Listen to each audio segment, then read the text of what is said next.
Esame Ariogaloje, Dainų slėnyje prie labai gražios Maironio apdainuotos upės Dubysos ir kaip tik bendraujame, stovyklaujame su tiesos žygio dalyviais, kurie jau tokį didelį kelią iš Klaipėdos išlydėti per valstybės dieną atžygiavo iki čia. Jūs tiesioginėje transliacijoje, kai kas irgi, jeigu buvote įsijungę, matėte, kaip mes diskutavome, kalbėjomės apie problemas, kurios žmonėms rūpi, kurios mūsų ir organizatorius jaudina. Ir tiesiog tikrai nuoširdžiai norėtųsi pasidžiaugti tais žmonėmis, kurie neša tiesos žodį. Tai yra ir Renatas Čeglinskas, ir Romaldas Repšys, ir kitas Romaldas iš Klaipėdos, mūsų Tautos vienybės sąjungos lyderis, kuris neša vėliavą Tautos vienybės sąjungos nuo pat jūros. Ir tas žodis vienybė ir lydi tiesos žygį visą kelią. Iš tikrųjų, tai žmonių padidėja, tai pamažėja, bet branduolys išlieka, jis yra. Ir labai smagu ir labai džiugu, kad šiandieną irgi mus vaišina ir skaniais šašlykais ir kitų maistų. Bet svarbiausias maistas mums yra tai bendravimas ir pokalbiai. Pokalbiai, kurie sukasi apie mūsų gyvenimą, apie valstybę ir žinoma apie politiką. Nu kaip be tos politikos, nors kai kas jos ir nemėgsta. Bet neišvengiamai visi turim kalbėti apie tai, kas mūsų laukia. Nes jeigu mes norim pakeisti situaciją, tai rudenį reikės iš tikrųjų eiti balsuoti ir balsuoti visiškai už naujus žmonės. Ir turiu tikrai trumpai jūs painformuoti, kad labai džiugu, kad vyksta rimtos derybos, vyksta konsolidacija.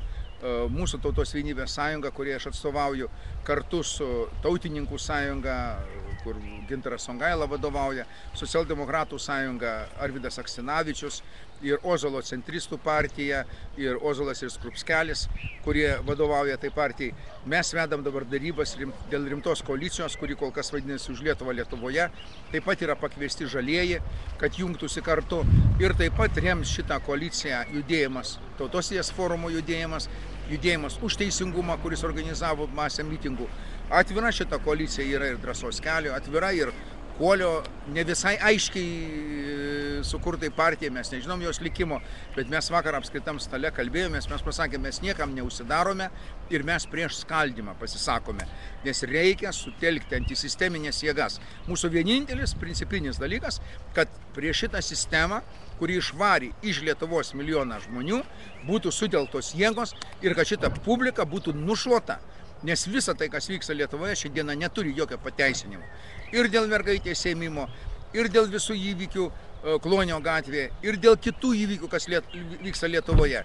Ir dėl masės aferų, dėl Leo LT, dėl ponų Uspaskiko aferų, dėl ponų Kirkilų, ponų Kubilių ir masės kitų veikėjų, ir Komskių, ir masės Valinskų veikėjų, kurie turi stoti prieš teismus ir turi už tai atsakyti. Bet tam reikia pasiruošusių, protingų žmonių, kurie ateitų į politinę valdžią, į vykdomąją valdžią, ateitų į teisėsaugą, nes reikia padaryti rimtas reformas ir reikia labai rimtai pareikalauti iš mūsų valstybės tarnautojų, politikų, darbuotojų labai rimtos personalinės atsakomybės. Sugebi dirbi, uždirbi ir gauni gerus pinigus ir garbę.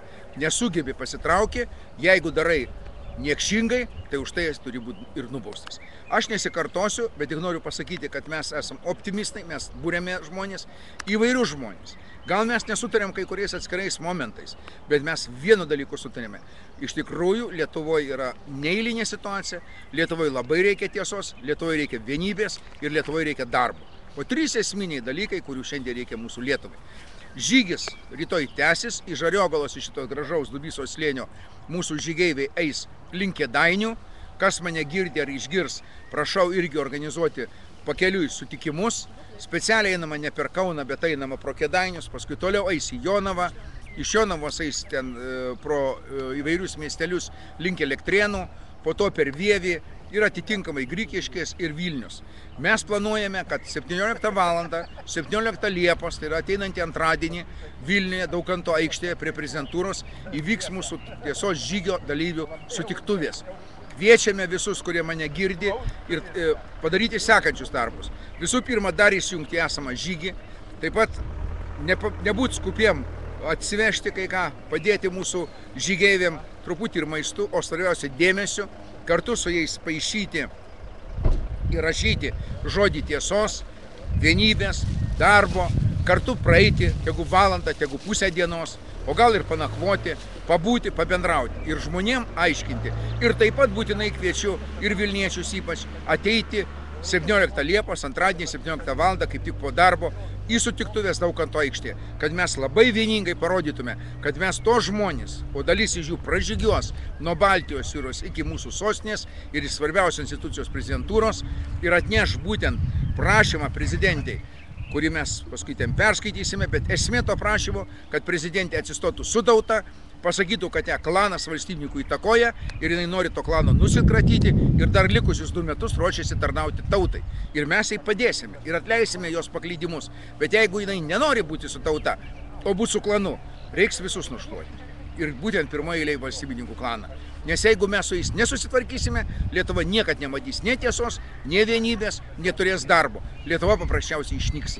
Tai kad tikrai labai ačiū, kurie šią informaciją, kurią girdite, platinsite po socialinius tinklus, internete, po asmeninius savo adresus, kad mūsų tų žygeivių ir jiem prijaučiančių gretos tik didėtų ir kad žmonių norinčių tiesos Lietuvoje plėstųsi. Tada mes nugalėsime. Ačiū, vienybė težydė.